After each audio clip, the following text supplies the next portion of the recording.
Police of the media, our esteemed guests, radio listeners, television viewers, media police. I'd like to encourage you to please be silent.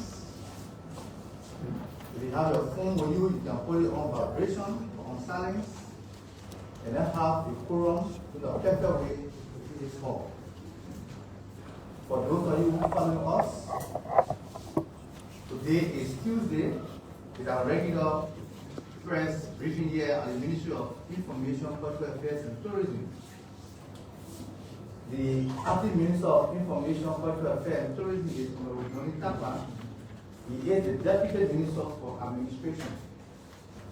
While Minister Pia is away, he is in charge. Mr. Tapa will come and present few positions taken on behalf of the government, after which the Deputy Commissioner General of the Liberia Immigration Service for operation is Anthony A. Kandakai Jaliba will come and give us an update on the current affairs of the Liberia Immigration Service. At this juncture, I have the most singular honor to invite you on the national podium before Anthony A. Kandakai Jaliba comes in. Minister Tapa will come and give you government positions, and then the Deputy Commissioner General for Operation, who is currently in charge of the Liberia Immigration Service, acting to come on the national podium.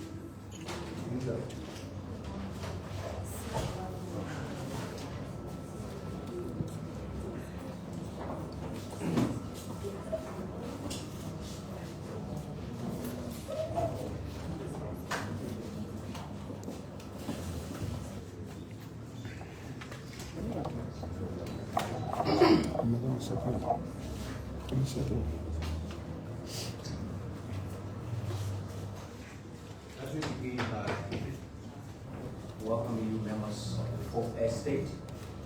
And thank you for the work that you continue to do for our country and for yourselves.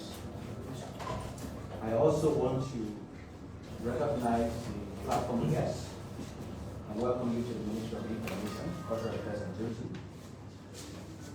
In this great college, Charles William Prescott, to borrow from acting assistant minister. I was a bit surprised with my kid mom anyway. So I want to once again welcome you, Acting Commissioner General.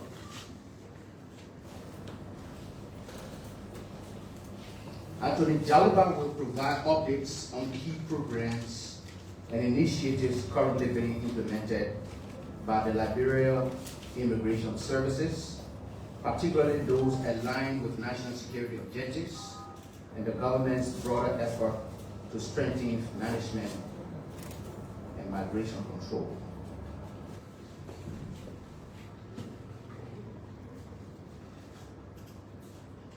So, as you can see, the minister is away on official duty. And Daniel Sando, who you see here regularly, is also on official duty.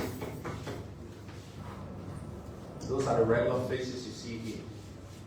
I, as the administrator, I'm usually here giving them the backup to do the work that they're supposed to do. But in their absence,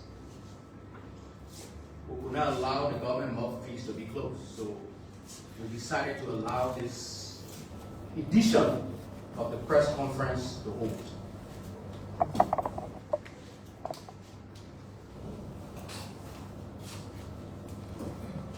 So the Minister of Information, Culture and Tourism, Mr. Jeremy Pia, is at the head of a 3-member delegation in Dubai to attend the commercial hub of the UAE.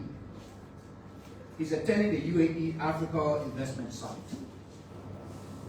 And this is a 3-day summit that brings together 53 African countries from 250 investors and policymakers. On Monday, Minister Pia joined African members and ministers of tourism at a special high-level ministerial roundtable where a 6 billion UAE investment mapping was unveiled. They also identified tourism-related projects with the potential to create over 70,000 jobs across Africa. At the summit, Liberia presented a 5 billion tourism investment package that is part of the UAE's newly approved investment mapping for Africa, and it covers ecotourism, resort and heritage restoration, digital transformation and national tourism registry, capacity building for tourism hospitality skills, tourism marketing and branding, sustainable public transport to boost ecotourism. The UAE says the investment mapping aims to attract global investors and to foster public-private partnerships to support sustainable development. Following the ministerial meeting, the ministers in a statement issued recognized the UAE as a reliable partner in advancing the sustainable development for African economies, particularly in the tourism sector. They noted the UAE's successful experience in leveraging tourism and to attract international investment.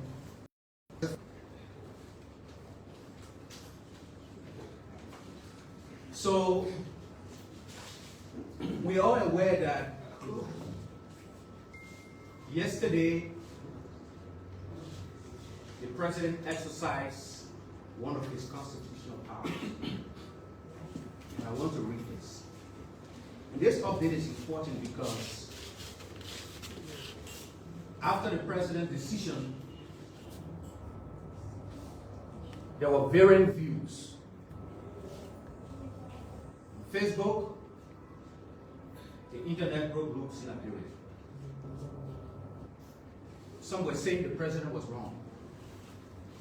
Others were saying, but some of those people who said when the president appointed us that we're all corrupt people, there were those now saying some of those that the president dismissed or allowed to go were not a good people.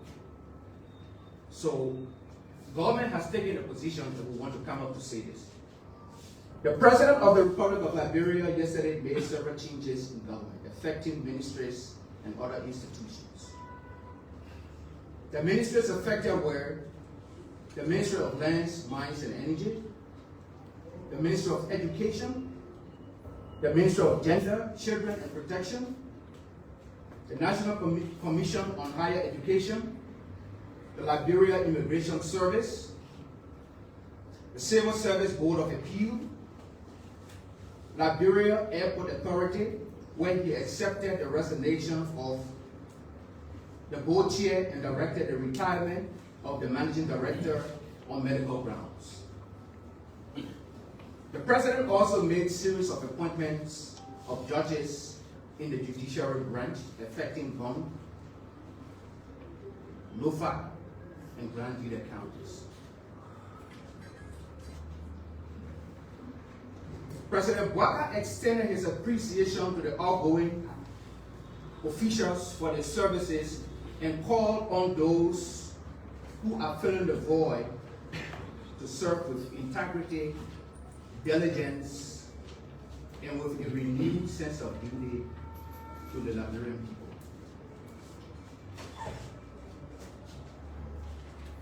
But why was there all of the fuss yesterday? Some said the president had no right to fire 7 people. But the Liberian Constitution, under Article 56A, gives the power to the president to allow government officials, especially cabinet ministers, the deputies and assistants, to serve at the pleasure of the president. Now, what does that mean? It means that, to put simply, the president can appoint you today. Today is Tuesday. On Saturday, the president can relieve you. He can relieve you, he can fire you without citing any cause, without citing any reason. And that is the reason why all of us, including me, we all serve at his pleasure. So I guess when he appointed us, nobody asked why he appointed a particular person. No one had the audacity to fire anyone in government because they were preserving their own pepper bush. In fact, the policy statement that we heard at the time was, "Bile, bravo, bile. When you die, by your word." Those were the policy statements. The government at the time was not bold enough to make a reshuffle, even when an appointed official was being accused of something grave. Not only that this president has fired people or replaced people, he's also taking serious and staunch administrative decisions intended to revamp this administration. He said our business will not be as usual. And so if he deems it necessary to reshuffle his cabinet, so be it.